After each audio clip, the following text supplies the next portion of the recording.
The Philippine government asks the UN to formally recognize the country's rights to its extended continental shelf in the West Philippine Sea.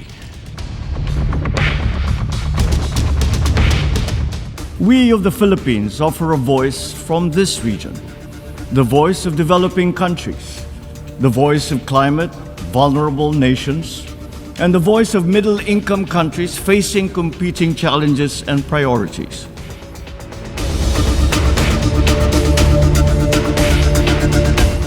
The Philippines has just taken another major step in its legal battle with China.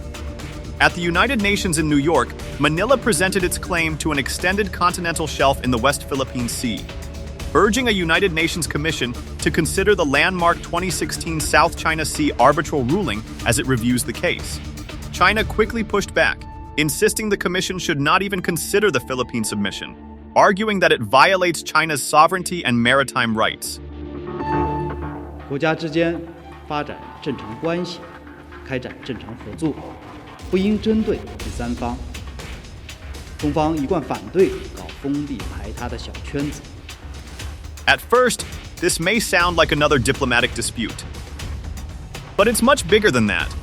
At stake isn't just a legal document, it's the right to explore valuable resources beneath the seabed, the future of the rules-based order in the South China Sea, and a legal battle that could shape the balance of power across the Indo-Pacific. So, why is this United Nations case so important? What exactly is the Philippines asking for?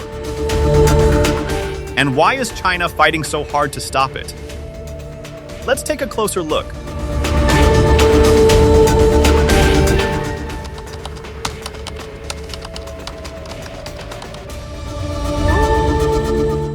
As you know, the UN Security Council is the primary organ of the United Nations dealing with international peace and security. The Philippines didn't go to the United Nations just to submit another document. On July 29, a Philippine delegation led by Ambassador Enrique Manalo appeared before the United Nations Commission on the Limits of the Continental Shelf, or CLCS, in New York to defend the country's claim over an extended continental shelf in the West Palawan region.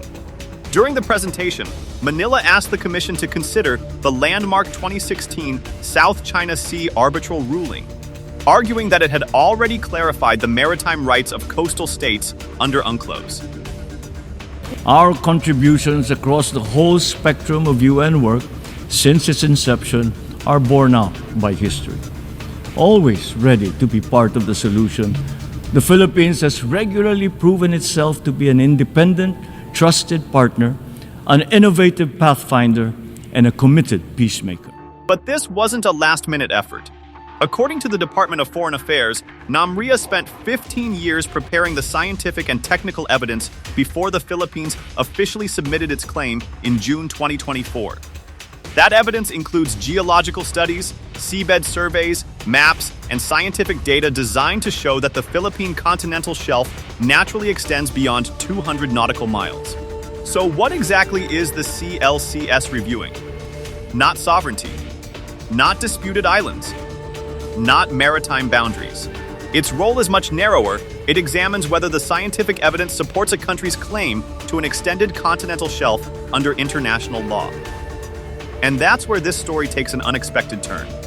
Because what the Philippines is asking the United Nations to recognize is very different from what most people think.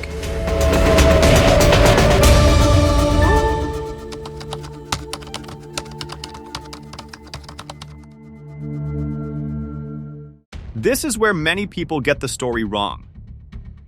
When they hear that the Philippines has gone to the United Nations, they assume it's trying to claim more of the South China Sea. But that's not what this case is about. The Philippines is not asking for new islands. It is not trying to expand its territorial waters. And it is not asking for a larger exclusive economic zone, or EEZ. Instead, Manila is asking the United Nations to recognize something much more specific: its rights over the seabed beyond 200 nautical miles from the coast of Palawan. That may sound like a small legal detail, but it carries enormous strategic importance.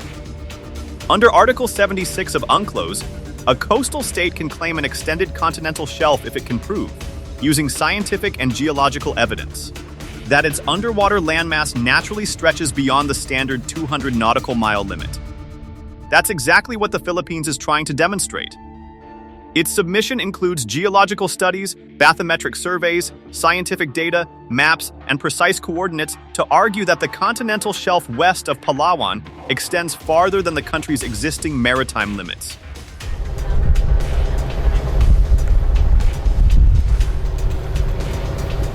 If the scientific evidence is accepted, the Philippines would gain sovereign rights over the seabed and the resources beneath it.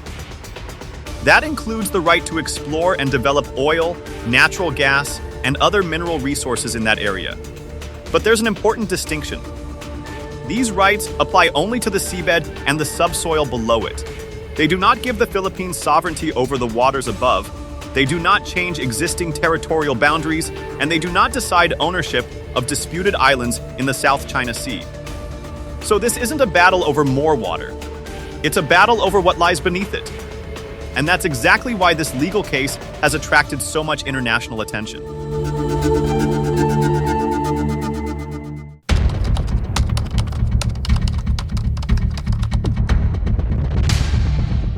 中方已就非方人员恶意攻击中方的执法人员，阐明了严正立场。有关国家无视非方侵权挑衅的基本事实。 It didn't take long for China to respond. Just 4 days after the Philippines submitted its claim to the United Nations in June 2024, Beijing sent a formal diplomatic communication, known as a note verbale, asking the Commission not to consider the Philippines' submission. So, why?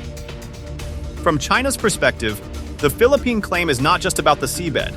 Beijing argues that the area covered by the submission overlaps with waters and maritime rights that China claims in the South China Sea. Because of that, it says the Philippines is violating China's sovereignty and maritime interests.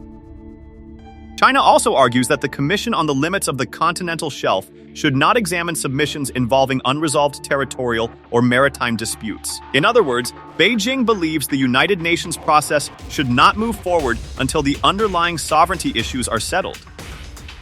But China didn't stop with one objection. As the United Nations process continued, Beijing submitted multiple additional communications reaffirming its opposition. Those repeated filings show that China sees this case as more than a technical discussion about geology. It sees it as a challenge to its broader position in the South China Sea. 很高兴同东盟朋友们相聚在马尼拉，我们赞赏马来西亚作为协调国，为中国东盟关系的发展所做出的努力。 And China wasn't the only country paying attention. Malaysia and Vietnam also submitted communications to the Commission because parts of the Philippine submission overlap with areas they claim. Later, the United States, France, Germany, and the United Kingdom also sent official communications highlighting just how closely the international community is watching this process. This is what makes the case so significant. On the surface, it's a technical submission about the outer limits of a continental shelf. In reality, it has become part of a much larger contest over who gets to shape the legal future of the South China Sea.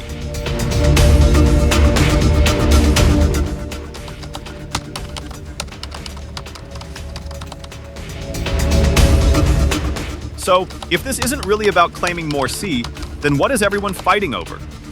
The answer lies beneath the ocean floor. The South China Sea is believed to hold significant reserves of oil and natural gas, although experts disagree on exactly how much is actually there. Large parts of the seabed also remain unexplored, meaning no one knows the full picture yet. But energy isn't the only reason this matters. The seabed may also contain valuable mineral resources that could become increasingly important as demand for advanced technologies continues to grow. For the Philippines, this isn't just about geopolitics, it's also about energy security. For decades, the country's largest source of domestic natural gas has been the Malampaya gas field, located off the coast of Palawan. Malampaya has supplied fuel for power plants that generate a significant share of the electricity used on the island of Luzon. But after years of production, the field is gradually declining, raising concerns about how the Philippines will meet its future energy needs. That's why the area beneath the seabed has become so strategically important.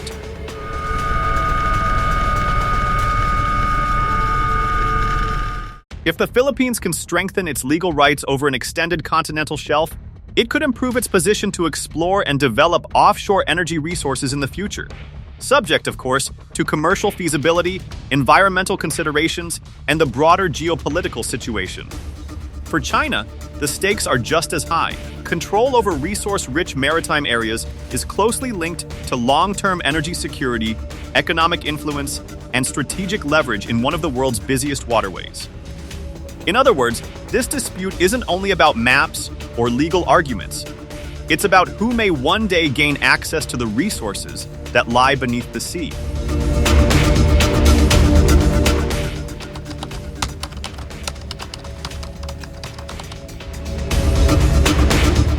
By now, you might be wondering, if the United Nations can't decide who owns the South China Sea, then why does this process matter at all? The answer begins with understanding what the Commission on the Limits of the Continental Shelf, or CLCS, is actually designed to do. Despite being part of the United Nations, the Commission is not a court, and it is not an international tribunal. It cannot decide which country owns an island. It cannot settle territorial disputes. And it cannot tell China or the Philippines where their maritime boundaries should be. Instead, the Commission has a much narrower role. Its job is to examine the scientific and technical evidence submitted by coastal states and determine whether their continental shelf naturally extends beyond 200 nautical miles under Article 76 of UNCLOS. After reviewing the evidence, the Commission issues recommendations on the outer limits of that continental shelf. That may sound like a small technical task, but those recommendations carry significant legal weight under the Convention. For countries like the Philippines, a favorable recommendation strengthens the legal basis for claiming sovereign rights over the seabed and the resources beneath it. However, it does not resolve overlapping claims or questions of sovereignty. Those issues remain subject to negotiations, arbitration, or other peaceful means under international law. So, the CLCS isn't deciding who owns the South China Sea. It's deciding whether the scientific evidence supports the outer limits of a country's continental shelf. And that's an important difference. For the Philippines, it's a chance to reinforce its legal position through internationally recognized procedures. For China, it's a process that could influence how the international community views competing maritime claims. That's why a technical review of geological data has become part of one of the world's most important geopolitical disputes.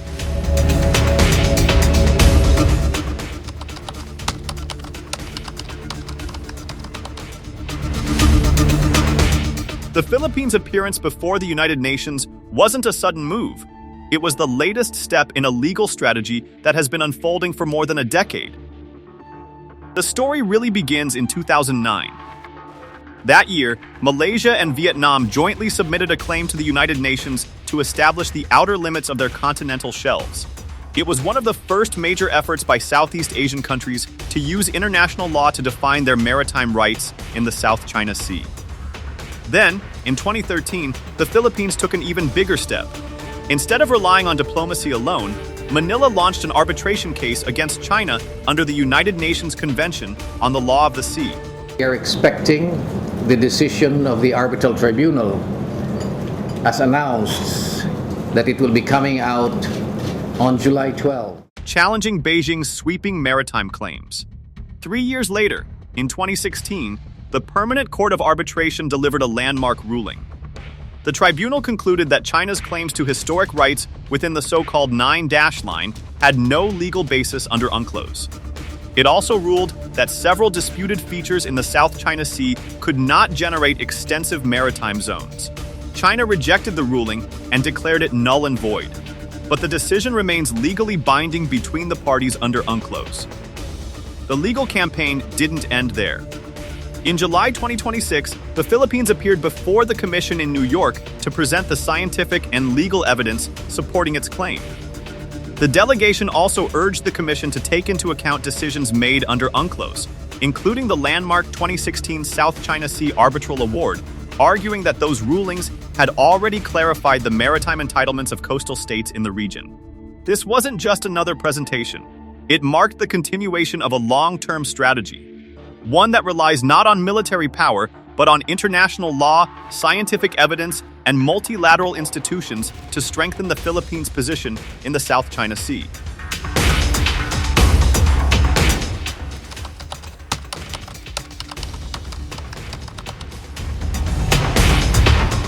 For years, the South China Sea has been defined by dramatic confrontations at sea.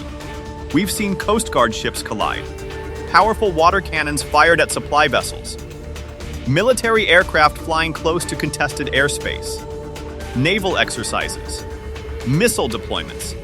These images have come to symbolize one of the world's most dangerous flashpoints. But today, another battlefield is taking shape.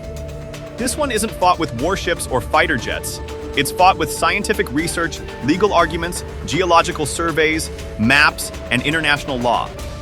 The Philippines' submission to the United Nations is a clear example of that shift. Instead of trying to strengthen its position through military force, Manila is using the legal framework created by UNCLOS to reinforce its maritime rights. Every scientific survey, every map, every technical report, and every legal submission becomes part of a much larger effort to build international legitimacy. China understands this as well.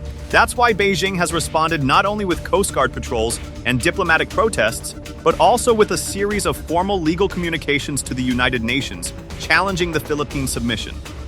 The South China Sea is no longer contested on just one front. It is now being contested at sea, in government offices, inside international institutions, and through the rules of international law. And that may shape the future of the Indo-Pacific just as much as anything that happens on the water.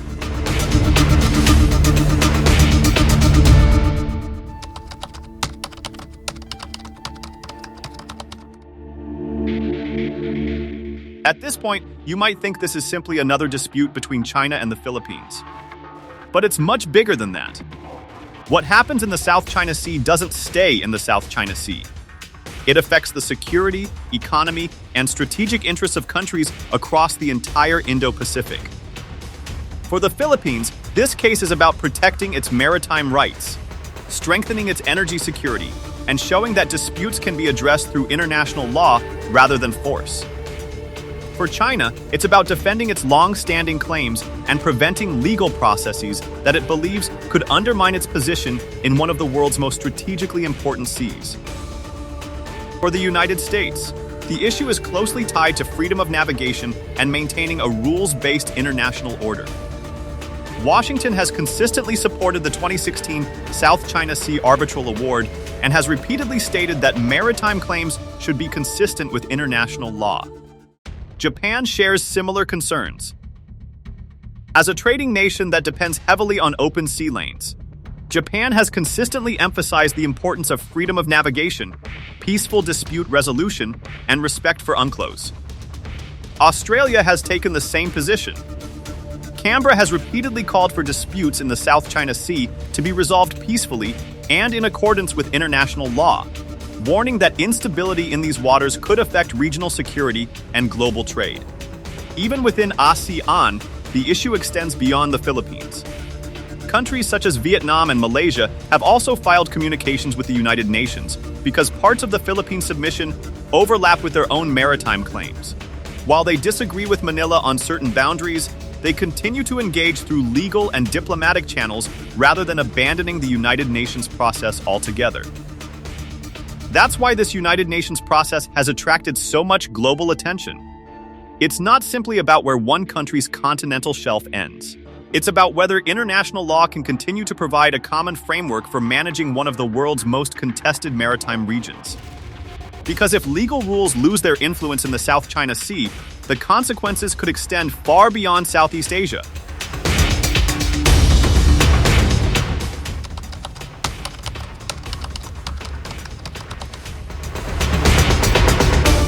What began as a quiet meeting at the United Nations has become part of a much bigger story. The Philippines is trying to strengthen its position through international law, scientific evidence, and diplomacy. China insists that its sovereignty and maritime rights cannot be challenged through a United Nations process it rejects. That leaves a question with no easy answer. Can international law influence one of the world's most contested maritime disputes? Or will military and geopolitical power ultimately shape the future of the South China Sea? The answer won't come overnight. But one thing is already clear. The South China Sea is no longer contested only by ships and coast guards. It is also being contested in courtrooms, conference halls, and international institutions. And the outcome of that battle could shape the future of the Indo-Pacific for years to come.